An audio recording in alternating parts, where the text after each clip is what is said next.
你那年了别是查的股 OK 嘛 OK 别查股了你手写给说你看多少对那个让人家盖的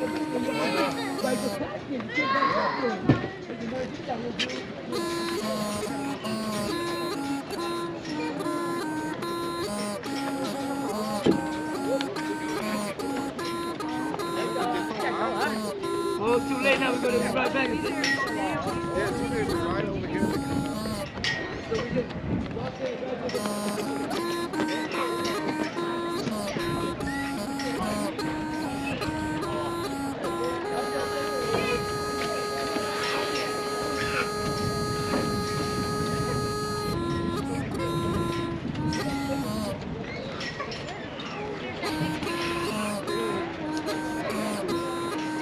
chết đi rồi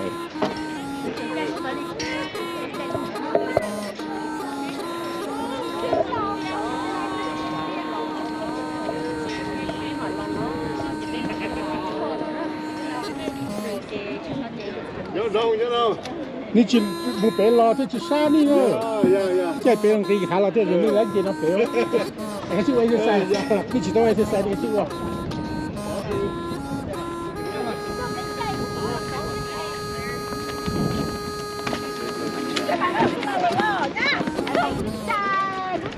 这只啥呢哦？那你来见到手路。chỉ toàn những cây này. Chị có thể xài như thế đây. Nhớ bộ bể như stand tôi sẽ xài.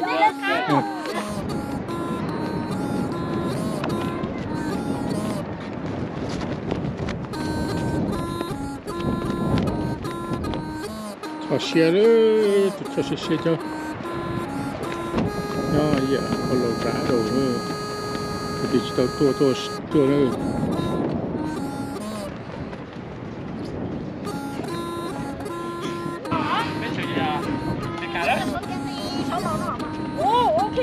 Bây giờ sẽ là con gì đấy, từ gì nữa? Là lại. Đi chỉ lấy gì đập số rồi nhỉ? Hả? Ok, có thể nói cho ta biết gì biết đâu. Lấy tiền. Nè, con này lúc cô. Ok, khả năng côยังmong đến với Clara rồi. Dạ. Nhớ không cái? Nhớ không à? Lúc nào đến tôi nào bỏ cá xe à? Cá xe thì lo gì cơ? Cá xe lo gì? Chỉ nhau thế à? Ok. Bố má xe nó, để cho mong tôi làm tôi sửa bé cho trong nó. Chỉ mua cho hay nhớ trong như thế đó, thì chỉ tao tôi sai à, tôi cho nó xe thì trong công cơ li, cái nhau nó tao bao nhiêu xong nó là cũng là có tôi li, ở chỗ bây giờ đó xíu. Ok. Ok, thank you. Xí chứ à? Dạ, mấy mấy một tỏi lò đó. Cha hạt tiền chai luôn tớ. Này chị số. Cái thế. chả nên chứ một lò lò Bé một bể nó bé chạy số lò chỉ bên lấy một gì hả? Này lấy gì to số mà muốn. bây giờ mà thì lấy. Ni chỉ tôi sẽ sai hàng chế đi cái chim muối sẽ sai nó thế. Nhớ trở lại. Nó lấy tất cả là một nè. Cái tôi lò tí lò số chỉ bên cái nó. Lấy một cái bò số. muốn chơi tôi sao dạ. Cái tôi mà sẽ là cái tôi mà. Zip line. Cái này zip lại. Muốn gì vậy? Vậy, gì vậy nhỉ? Ôi, còn sao có nữa. Cái dùng đợt tây thanh chai à, đợt tây mà nhân hành động này vậy, chỉ có chỉ bỏ chỉ có chính chai thôi, còn nó to đầu chai nè, đợt tây thanh chai. Cháu cũng mấy té sao cũng chai luôn nè. Muốn tông thanh chai chỉ muốn tông này.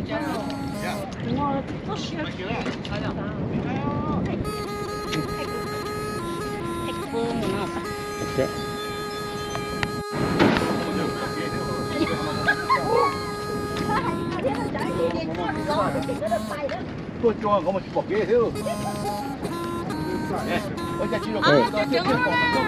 tao quý nhìn tao tha hay liền đấy, cái gì cũng tha thế là quý nhìn tao cho lên đó. Cho thay cho một trống câu luôn này, cho cái trống câu rồi phỉ cơ liệu, phải cho cái câu phỉ cơ.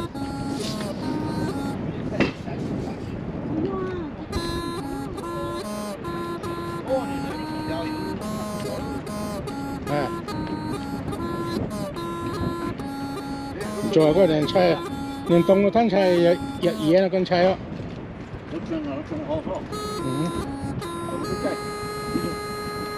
một điểm cái thời gian lúc này đó là cái chỉ trang rồi chứ à dạ Yo, ừ chúng ta biết thể nhẹ giờ biết chưa lo, đây mình chỉnh một tí nữa. Ấy lúc à, lúc có lúc tú ra thì không có. Đó. Đấy sao? lòng tới rồi ừ.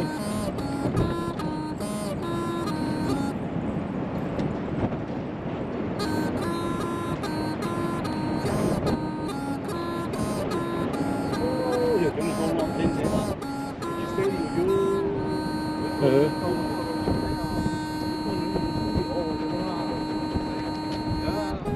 Đó chia cho lâu xí nè. Rất chua.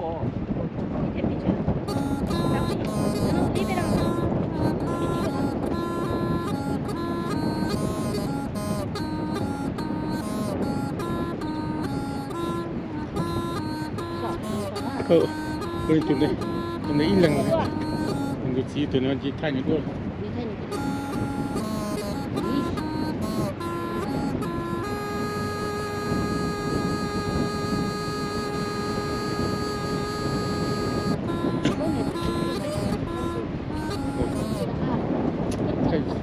Tiểu gì nữa.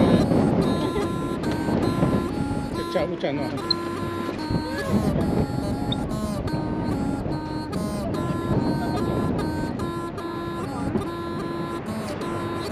To hổ